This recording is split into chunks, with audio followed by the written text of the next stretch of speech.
trained as a kōrero about 35 years ago now. So, but a lot of people don't see me doing much woody anymore. I tend to cover a whole range of genre, like from whakairo to adornment works to moko to contemporary, expressions of sculptural arts as well. Did a bit of puoro for a while there while I was here at Waikato under Hiruni.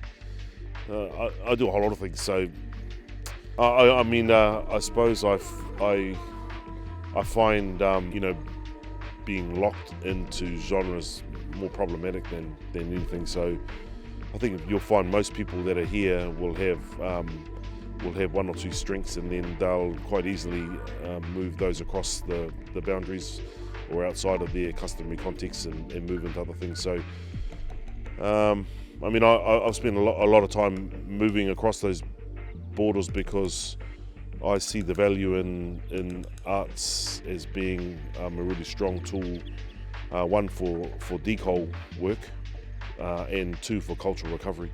So if you look at our art forms, they're all languages.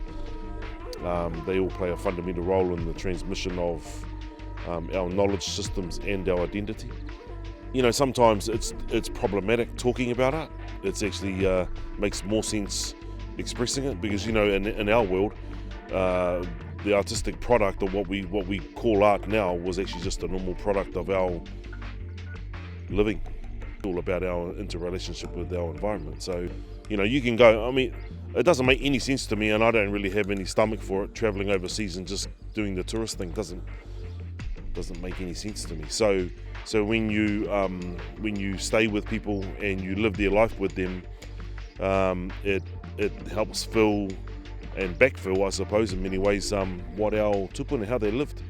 It's funny being overseas. Like, I remember the first time I went to Rarotonga and listening to them speak, it reminded me of our old people from home, because of the way in which they dropped the H's in their dialect. They spoke really, really fast, and and I'd walk around and I'd see all these little things that would trigger me, and I'd recognise them, and then I realised, that's where this particular practice of ours came from, or this is where this tikanga came from. And it's funny, man.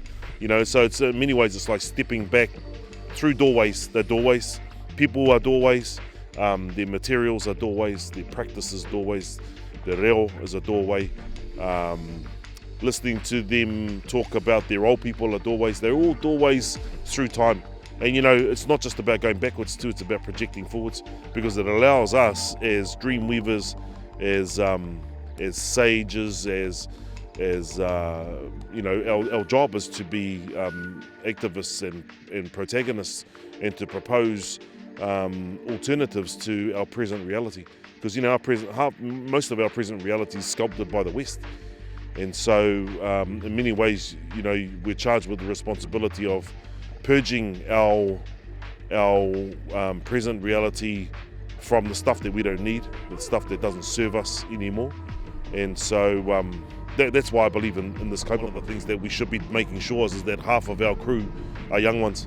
We need to make sure. We need to make sure that we don't dominate the space in the first instance, and then secondly, it's our job actually to mentor and to blood in and to lay the foundation, I suppose, for those next ones that are coming through.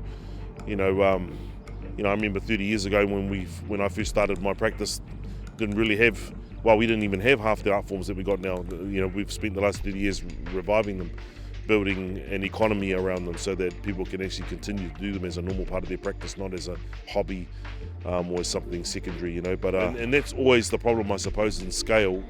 Is trying to get enough and be responsible in that sense to bring in enough young people because us older ones want to continue our relationships, but at the same time you've got to also accept that at some stage you've got to make space, you've got to make way. It's just part of the game.